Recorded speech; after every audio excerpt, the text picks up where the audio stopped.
I go from winning by a lot to losing a tight race. It's corrupt. Detroit is corrupt. I have a lot of friends in Detroit. They know it. But Detroit is totally corrupt. Look at this. Look at this.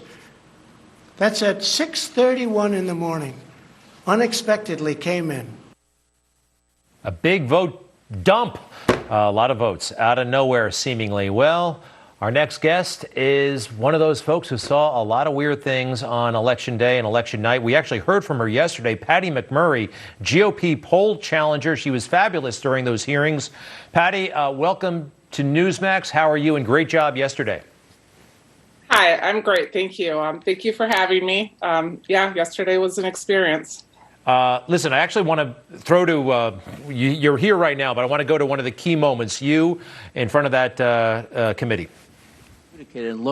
What I witnessed at the TCF Center was complete fraud.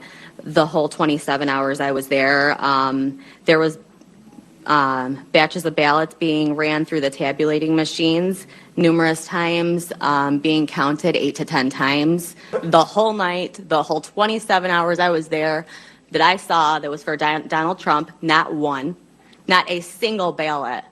That is scary. Okay, well, she did a great job, too, but that wasn't you, Patty.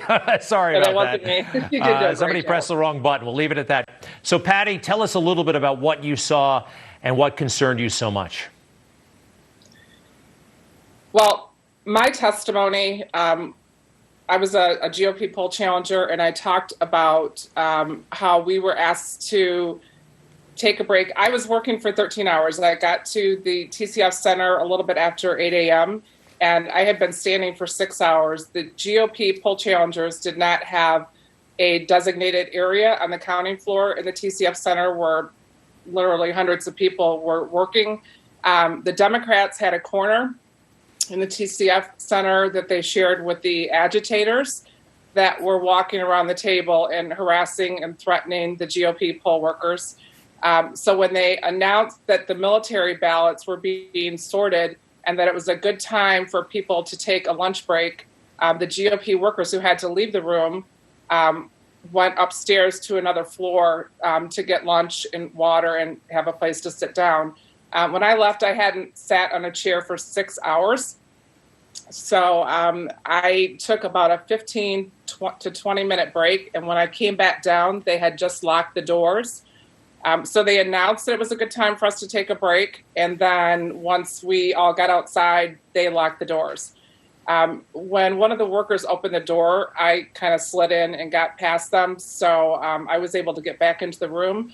And when I got back into the room, about maybe 40% of the poll challengers, the GOP poll challengers, were left in the room. So we were only able to cover about 40% of the counting tables when the military ballots came in. And the military ballots are key. They tend to lean Republican. What do you think happened while all those tables were unmonitored? I can't say what happened. I can say what happened at my table. When they opened the military ballots, well, the ballots were already opened. The envelopes were sliced open when they arrived at the table. And when the person that was pulling the ballots out was handing them to the next person, I noticed that the ballots looked very similar. They all looked like the same Xerox copy of ballots. I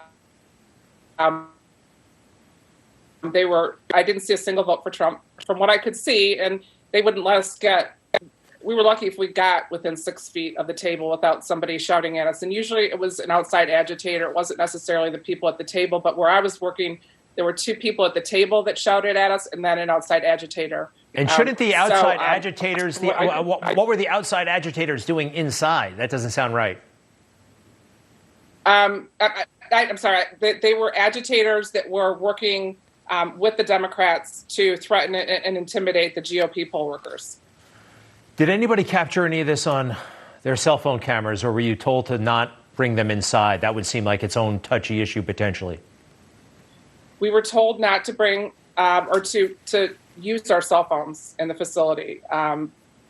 We could use them if we needed to make a call, but even when we pulled our cell phones out to make a call, there was always somebody watching us that would come up and tell us to put our phones away. Bottom line, Patty, you saw some weird things. What's your overall takeaway? What do you think happened, or what can you say for sure happened? I think the biggest thing that I noticed is that none of the military ballots that we saw, none of the voters were registered. They weren't in the electronic poll book or in the supplemental poll book.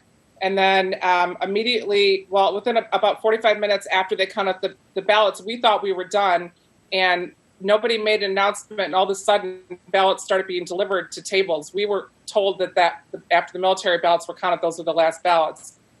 All of a sudden, these other ballots started showing up, and there were about 35 at our table, and every one of those 35 ballots was a non-registered voter. They didn't appear in the electronic poll book or the supplemental poll book, which was the updated poll book for people that just registered. Well, Patty, we're glad you told your story to that committee yesterday. And you were not alone. There were lots of other people who saw lots of things that should not have been happening. We appreciate it. Patty McMurray, GOP poll challenger, to be continued. Thank you very, very much. Thank you. You bet, you bet. And actually, now we're joined by Dr. Linda Lee Tarver.